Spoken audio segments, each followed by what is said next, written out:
So hello everyone, आज से हम स्टार्ट करने वाले हैं क्लास 12 का बहुत ही बेसिक टॉपिक मैथ्स का, जो कि फिज़िक्स के लिए बहुत इंपॉर्टेंट है, कंटिन्यूटी। ठीक है, तो कंटिन्यूटी का फील लेने के लिए हम इसको एक एग्जांपल से समझने की कोशिश करते हैं। ठीक है, हम मान लेते हैं कोई फंक्शन है हमारे पास एफ ऑफ एक्स। ठीक है, वो इक्वल है 1 for all x less than equal to 0 और 2 है फॉर x ग्रेटर देन 0। ठीक है, अगर हम इस फंक्शन का ग्राफ प्लॉट करेंगे कुछ इस तरीके का बनेगा। ठीक है, कुछ इस तरीके का ग्राफ बनेगा अगर हम इस फंक्शन का ग्राफ प्लॉट करते हैं तो। ठीक है, अब हम इस x की जो वैल्यूज़ हैं F of x for different x के लिए एनालाइज करेंगे। ठीक है, तो इसका मतलब क्या है, अगर हम x की वैल्यू को ले लेते हैं फॉर कोई भी रैंडम वैल्यू लेते हैं, मान लेते हैं हमने 3 ले लिया और एक बार हमने x की वैल्यू ले लिया -3। ठीक है, तो अगर हम ग्राफ से एनालाइज करने की कोशिश करेंगे तो f ऑफ 3 मतलब x इक्वल टू 3, तो x equal to 3 positive side पे यहाँ कहीं लाई करेगा। ठीक है, तो यहाँ पर हमें जो फंक्शन है उसकी वैल्यू कितनी मिल रही है, 2 मिल रही है। और अगर हम x इक्वल टू -3 पे एनालाइज करने की कोशिश करते हैं तो हमें वैल्यू मिलेगी 1। ये -3 यहाँ पे कहीं होगा और f ऑफ x की वैल्यू हमें 1 मिल जाएगी। ठीक है, तो आप देख रहे हैं for negative value of x F of x की कुछ और वैल्यू मिल रही है, डिफरेंट वैल्यू मिल रही है। ठीक है, और फॉर पॉजिटिव x हमें एफ ऑफ एक्स की कुछ और वैल्यू मिल रही है। ठीक है, अब हम क्या करेंगे, जहाँ पे हम देखना चाह रहे हैं कि ये जो पॉइंट ऑफ ट्रांजिशन है वो कहाँ पे आ रहा है, तो अगर हम इस ग्राफ में एनालाइज करेंगे तो x इक्वल टू 0 के आसपास ट्रांजिशन आ रहा है। ठीक है, तो अगर हम 0 को अप्रोच करते हैं इन 2 डिफरेंट मैनर्स। ठीक है, 2 डिफरेंट मैनर मतलब एक बार 0 को हम इस तरफ से अप्रोच करेंगे और एक बार 0 को हम इस तरफ से अप्रोच करेंगे। तो ये जो पॉइंट है 0, ये उसके लेफ्ट साइड से अप्रोच हुआ। ठीक है, जो ये वाला अप्रोच है ये उसके लेफ्ट साइड से अप्रोच हुआ और जो ये अप्रोच है ये राइट साइड से हुआ, जो 0 का पॉइंट है उससे। ठीक है, इसलिए जब हम इस पॉइंट से अप्रोच करते हैं तो जो भी एफ ऑफ एक्स की वैल्यू मिलेगी, मतलब अगर हम इस पॉइंट से अप्रोच कर रहे हैं तो जो भी हमें इस पॉइंट से अगर हम अप्रोच कर रहे हैं तो जो भी एफ ऑफ एक्स की वैल्यू मिलेगी उसको हम लोग कहेंगे लेफ्ट हैंड लिमिट, क्योंकि हम इस पॉइंट के लेफ्ट साइड से अप्रोच कर रहे हैं। ठीक है, और अगर हम इस तरफ से अप्रोच करते हैं इस डायरेक्शन में, 0 के राइट साइड में है, इसलिए हम उसको जो भी फंक्शन की वैल्यू होगी इस तरफ से अप्रोच करने पे उसको हम बोलेंगे राइट हैंड लिमिट। ठीक है, तो राइट हैंड लिमिट और लेफ्ट हैंड लिमिट्स को डिनोट करने का तरीका होता है, ठीक है, कि अगर हम किसी फंक्शन का, ठीक है, लिमिट निकाल रहे हैं for x tends to 0 from left hand, तो हम 0 के यहाँ पे सुपरस्क्रिप्ट में एक माइनस लगा देते हैं। ठीक है, और अगर हमें राइट हैंड लिमिट लिखनी है तो x टेंड्स टू 0 प्लस लगा देंगे यहाँ पे सुपरस्क्रिप्ट। ठीक है, इसका क्या मतलब होता है, लेफ्ट हैंड लिमिट यानी LHL और इसका होता है राइट हैंड लिमिट RHL। ठीक है, तो अगर हम x की बहुत ही स्मॉलर वैल्यूज़ लेते हैं, फॉर एग्जांपल अगर हमने x की वैल्यू को ले लिया लेट्स से 0.001, ठीक है, x इक्वल टू 0.001, तो यहाँ पे f ऑफ x की वैल्यू हमें क्या मिलेगी, इस ग्राफ से देखेंगे इस जगह पे। ठीक है, तो यहाँ पर हमें वैल्यू कितनी मिल रही है, 2। ठीक है, अगर हम x की वैल्यू लेते हैं -0.001, तो यहाँ पे x की वैल्यू मिलेगी 1। इस ग्राफ से देखिए इस जगह पे ये 1 मिल जाएगा। ठीक है, तो अगर हम f ऑफ 0 निकालना चाहते हैं, ठीक है, x की वैल्यू को अगर हम 0 रख देते हैं तो यहाँ पर अगर हम 0 रख देंगे तो 0 तो जस्ट इसके बगल भी है और इसके बगल भी है। ठीक है, दोनों के आसपास है। ठीक है, तो यहाँ पे 1 भी वैल्यू हो सकती है और 2 भी हो सकती है।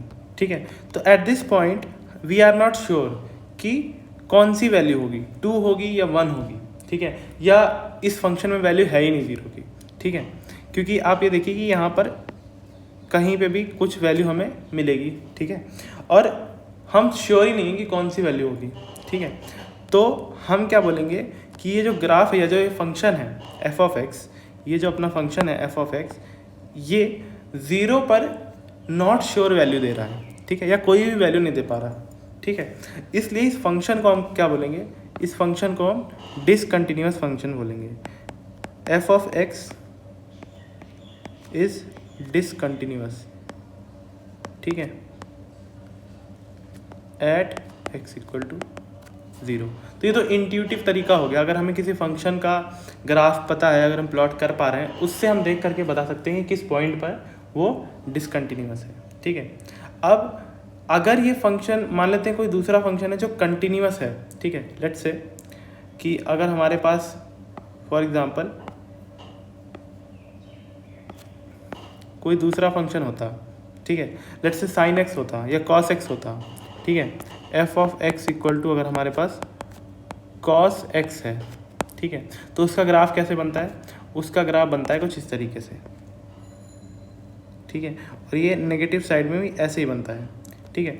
अब इस ग्राफ में आप किसी भी पॉइंट पर चले जाइए, आपको हर पॉइंट पर एक श्योरिटी के साथ कोई वैल्यू मिलेगी, ठीक है। जैसे इस पॉइंट पर क्या वैल्यू होगी? ये है x और ये है एफ ऑफ एक्स, ठीक है। अगर हम x की वैल्यू को π/2 रख देते हैं तो श्योरिटी के साथ हमें 0 वैल्यू मिल जाएगी, ठीक है। और अगर हम x की वैल्यू पे 0 रख देते हैं, ठीक है, तो श्योरिटी के साथ हमें x की वैल्यू को अगर हम 0 रखेंगे, श्योरिटी के साथ हमें 1 वैल्यू मिलेगी, ठीक है। तो इस ग्राफ में जो cos x का ग्राफ है, इसमें भी हमें कहीं पर भी पेन उठाने की ज़रूरत नहीं पड़ी है, ठीक है। इस ग्राफ को, इस फंक्शन को प्लॉट करने में हमें कहीं भी पेन उठाने की ज़रूरत नहीं पड़ी है, ठीक है। और सारे ही पॉइंट्स पर हम विद श्योरिटी हम कोई एक वैल्यू बता सकते हैं, ठीक है। लेकिन इस फंक्शन में जो हमने इससे पहले लिया था, उसमें एक ऐसा पॉइंट था जिस पर हम श्योरिटी के साथ नहीं बता पा रहे थे कि उस पॉइंट पर एफ ऑफ एक्स की कितनी वैल्यू होगी। तो इसलिए हम जो पहला हमारा फंक्शन था उसको डिसकंटिन्यूअस फंक्शन बोलेंगे, और जो दूसरा हमने लिया है उसको हम लोग बोलेंगे कंटिन्यूअस फंक्शन। और इन दोनों केसेस में एक और फ़र्क है कि इसको हम विदाउट पेन को लिफ्ट किए हुए पूरा फॉर ऑल एक्स के लिए ग्राफ प्लॉट कर पा रहे थे, और इस केस में हम फॉर ऑल एक्स के लिए ग्राफ प्लॉट नहीं कर पा रहे हैं बिना पेन को लिफ्ट किए। यहाँ पे हमें x इक्वल टू 0 पॉइंट पर पेन को लिफ्ट करना पड़ रहा है, ठीक है।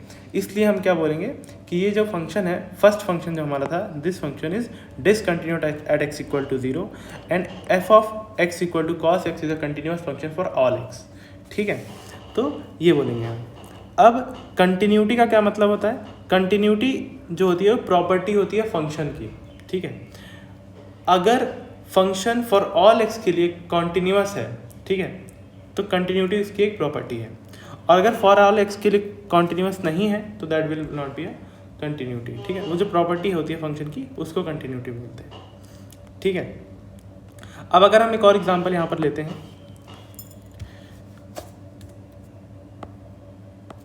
एक और एग्जांपल लेते हैं, let's say we have a function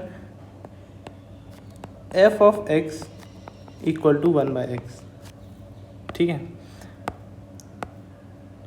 अगर हम एफ ऑफ एक्स को 1/x लेंगे तो क्या होगा? अब देखिए, इसमें अगर हम x ग्रेटर देन 0 की बात करें, ठीक है, तो x की वैल्यू मान लेते हैं 1 ले लेंगे, ठीक है। तो एफ ऑफ एक्स की वैल्यू कितनी आएगी? 1 आएगी। अगर हम x की वैल्यू को 2 ले लेते हैं तो एफ ऑफ एक्स की वैल्यू कितनी आएगी? 0.5 आएगी, ठीक है। अगर हम मान लेते हैं कि x की वैल्यू को हमने अगर 3 ले लिया तो एफ ऑफ एक्स की वैल्यू इस पॉइंट पे कितनी आएगी? 0.33 आएगी। ऐसे ही अगर हम 4 ले लेते हैं तो एफ ऑफ एक्स की वैल्यू आएगी 0.25, ठीक है। तो आप देख रहे हैं कि जैसे जैसे x की वैल्यू बढ़ रही है, as x increases f of x की जो वैल्यू है वो डिक्रीज करती जा रही है, ठीक है। और अगर हम x लेस देन 0 के लिए देखेंगे तो x की वैल्यू अगर हम -1 लेंगे, एफ ऑफ एक्स की वैल्यू -1 आ जाएगी, ठीक है। और अगर हम यहाँ पर x की वैल्यू को -2 लेते हैं, एफ ऑफ एक्स की वैल्यू आ जाएगी -0.5। x की वैल्यू को -3 लेंगे, एफ ऑफ एक्स की वैल्यू -0.33 आ जाएगी। एफ एक्स की वैल्यू को अगर हम 4 लेंगे, ठीक है, x की वैल्यू को अगर हम 4 लेंगे तो एफ ऑफ एक्स की क्या वैल्यू आ जाएगी? -0.5, ठीक है। तो यहाँ पर अगर हम x की वैल्यू को डिक्रीज़ करते जा रहे हैं, मतलब -3 -4, ठीक है, इस तरीके से डिक्रीज़ करते जा रहे हैं, तो एफ ऑफ एक्स की जो वैल्यू है वो क्या हो रही है? -0.25, -1 से -0.25 पहुँच गया ना, एफ ऑफ एक्स की वैल्यू बढ़ रही है, ठीक है। तो अगर हम इसका ग्राफ प्लॉट करते हैं तो वो कुछ इस तरीके का होगा। ठीक है, इस तरीके का ग्राफ बनेगा। थोड़ा और करेक्ट इसको हम बना सकते हैं ऐसा, ठीक है, इस तरीके का ग्राफ बनेगा। तो ये हमारा एक्स एक्सिस है और ये है वाई एक्सिस, ठीक है। तो अगर हम इस तरफ से आगे बढ़ेंगे, एक्स मतलब पॉजिटिव वैल्यूज़ पे बढ़ेंगे, तो जो एक्स की वैल्यू है वो डिक्रीज़ करती जा रही है। देखिए अब यहाँ जाएंगे तो और डिक्रीज़ हो जाएगी, ठीक है। और अगर हम नेगेटिव साइड में देखें तो जैसे जैसे हम यहाँ पे आ रहे हैं, ठीक है, मतलब अगर इधर आ रहे हैं तो एक कम वैल्यू है, अगर हम इधर आ रहे हैं तो ज़्यादा नेगेटिव वैल्यू है, ठीक है। तो इस तरीके का ग्राफ बनेगा। अब अगर इस ग्राफ को बनाने में हमने एक जगह पे पेन उठाया है, वो है x इक्वल टू 0। जैसे ये हमने कंटिन्यूस बना दिया और ये भी कंटिन्यूस बना दिया, लेकिन क्योंकि ये पूरा फंक्शन ये है, ठीक है, फॉर ऑल x के लिए फंक्शन नेगेटिव वैल्यू भी लेगा और पॉजिटिव वैल्यू भी लेगा, ठीक है। तो ये हो गया ऑल x के लिए पूरा फंक्शन। लेकिन अगर हम सिर्फ x माइनस इन्फिनिटी से प्लस इन्फिनिटी की वैल्यू लेते हैं, मान लेते हैं कि x की जो वैल्यू हमने ली है वो minus infinity to x equal to 0 के बीच में ली है, यानी x is minus infinity to 0, तो f ऑफ x इस रीजन में क्या है, कंटिन्यूस है, ठीक है। और अगर हम प्लस 0 से लेकर के प्लस इन्फिनिटी वैल्यू लेंगे x की, फॉर 0 टू प्लस इन्फिनिटी, तो f ऑफ x जो है वो इसमें भी कंटिन्यूस है, ठीक है। यहाँ इस ग्राफ से आप देख पा रहे होंगे, ठीक है, जैसे ये x ग्रेटर देन 0 के लिए कंटिन्यूस है और ये कंटिन्यूस है, ठीक है। एट x इक्वल टू 0, अगर हम यहाँ पे x की 0 को रख देते हैं वैल्यू, तो f ऑफ x की वैल्यू होगी नॉट डिफाइंड, ठीक है, ठीक है। तो ये नॉट डिफाइंड है, मतलब यहाँ पर आप देखें कि x इक्वल टू 0 के लिए माइनस इन्फिनिटी वैल्यू आ रही है अगर हम इस तरफ से अप्रोच करते हैं, और अगर हम इस तरफ से अप्रोच करते हैं तो प्लस इन्फिनिटी वैल्यू आ रही है। तो x इक्वल टू 0 को जब हम क्रॉस करेंगे from left side to right side, जब हम क्रॉस करेंगे तो इस वैल्यू में एक बड़ा जंप देखने को मिल रहा है। तो इसलिए हम कहते हैं कि इस पॉइंट पर डिसकंटिन्यूअस है फंक्शन, ठीक है, एक बड़ा जर्क देखने को मिल रहा है, माइनस इन्फिनिटी से प्लस इन्फिनिटी हो गया, मतलब ये बड़ा नहीं है, बिगेस्ट जर्क है, ठीक है, इस ग्राफ के अंदर। तो इसलिए हम कहते हैं कि ये जो फंक्शन है इस पॉइंट पर डिसकंटिन्यूअस है, ठीक है। हम इसमें कोई भी बड़ा जर्क नहीं देख पा रहे हैं, there is no jerk at least, ठीक है, बहुत ही स्मूथ कर्व है ये, कहीं पर भी पेन उठाने की ज़रूरत नहीं पड़ रही है। तो इस फंक्शन को हम कंटिन्यूअस फंक्शन बोलेंगे।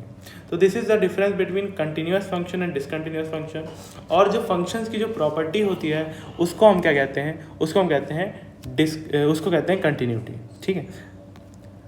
तो कंटिन्यूटी कैसी है ये देखिए, ये हम देखेंगे, ठीक है। अब हम अगर इसका एक फॉर्मल डेफिनेशन अगर हम लिखते हैं तो कैसा होगा कंटिन्यूटी का, फॉर्मल डेफिनेशन अगर हम लिखेंगे तो कुछ इस तरीके से लिख पाएंगे कि suppose we have a real function f, suppose f is a real function,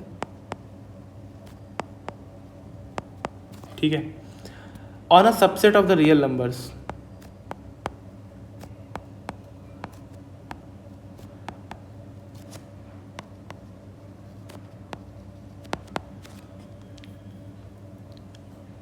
and let C be a point in the domain of F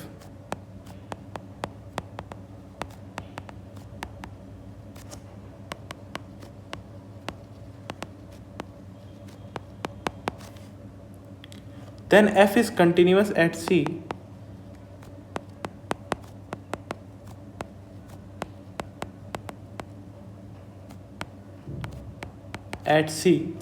if it satisfies the condition limit x tends to C f of x equal to f of C, okay। so this is the condition,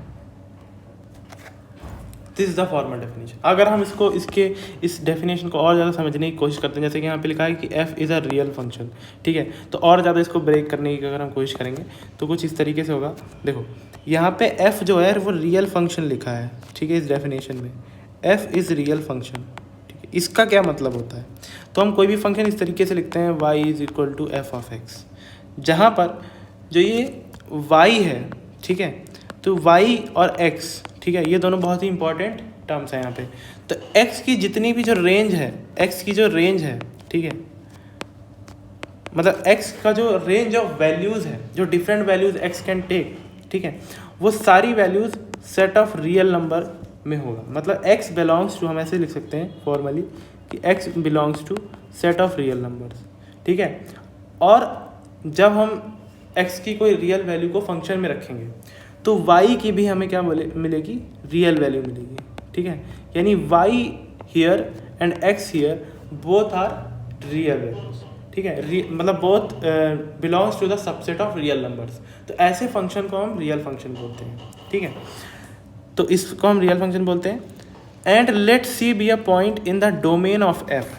तो अब आपको मैं ये भी बता दूं कि जो यहाँ पे x है, x की जो सबसेट होगी उसको हम डोमेन कहते हैं, और y की जो सबसेट होगी फंक्शन पे ऑपरेट होने के बाद जो हमें y मिलेगा उसको हम रेंज बोलते हैं, ठीक है। ये हो गया। तो यहाँ पे क्या कह रहा है? यहाँ पे कह रहा है let C be a point in the domain of F, then F is continuous at C if limit of F of X at C is F of C, ठीक है। इसका ये मतलब होता है कि अगर c मान लेते हैं, x की कोई वैल्यू है c, उस पर अगर हम लिमिट निकालते हैं तो वो फंक्शन की वैल्यू एट c पर ही वो हमें मिलनी चाहिए, ठीक है। अगर ये दोनों टर्म्स बराबर होते हैं तो हम कहते हैं कि वो जो फंक्शन है वो c पर कंटिन्यूअस है, ठीक है। This is all about continuity and continuous functions, ठीक है। We will also try to formulate few more definitions of this, and we will learn some new functions also. So thank you for this.